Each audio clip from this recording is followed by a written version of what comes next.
Was it strange to hear him talk of his father's impending death so blithely? For the death of the raven's Lease of Iraden would be the necessary consequence of the instrument's death, and as heir, Mawat would step into his father's place, commit himself to dying when the next raven's instrument died.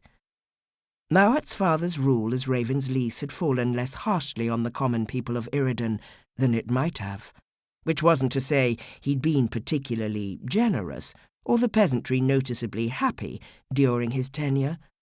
But he could have been worse, and a new Lease was an unknown quantity.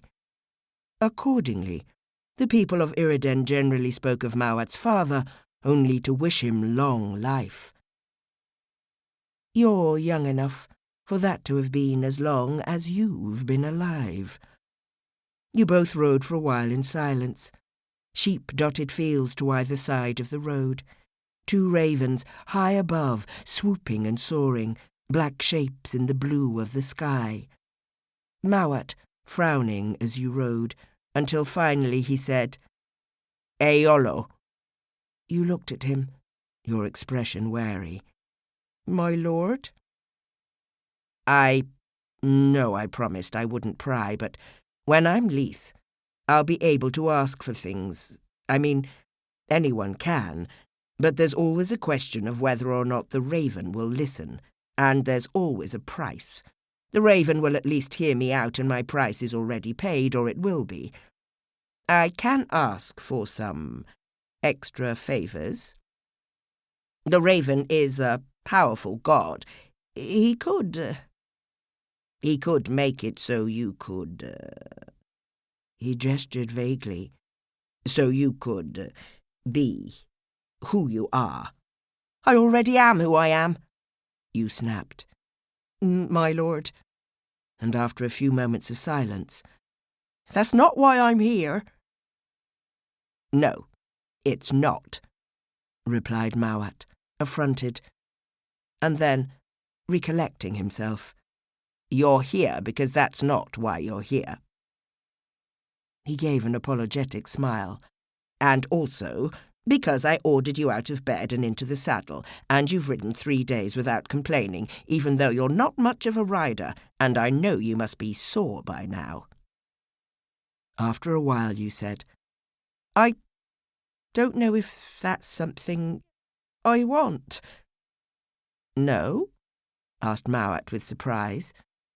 "But why wouldn't you? It would be more convenient for you, if nothing else. You wouldn't have to trouble yourself with bindings or hiding anything." And when you didn't answer, "Ah, now I am prying."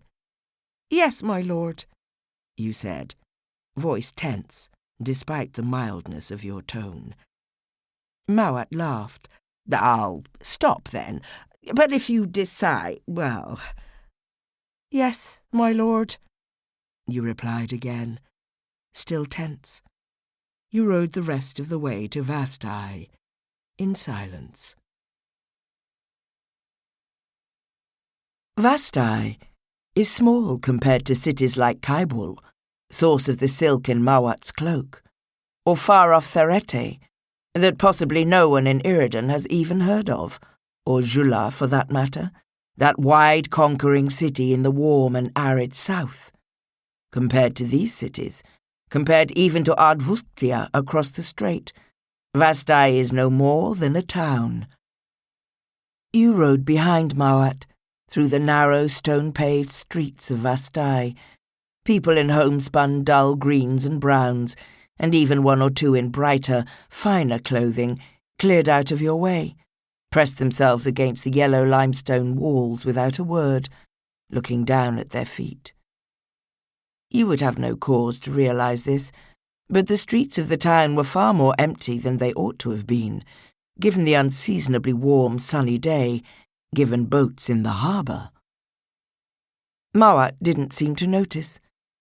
I think he had been tense and uneasy since before you both rode out of the forest, though he concealed it.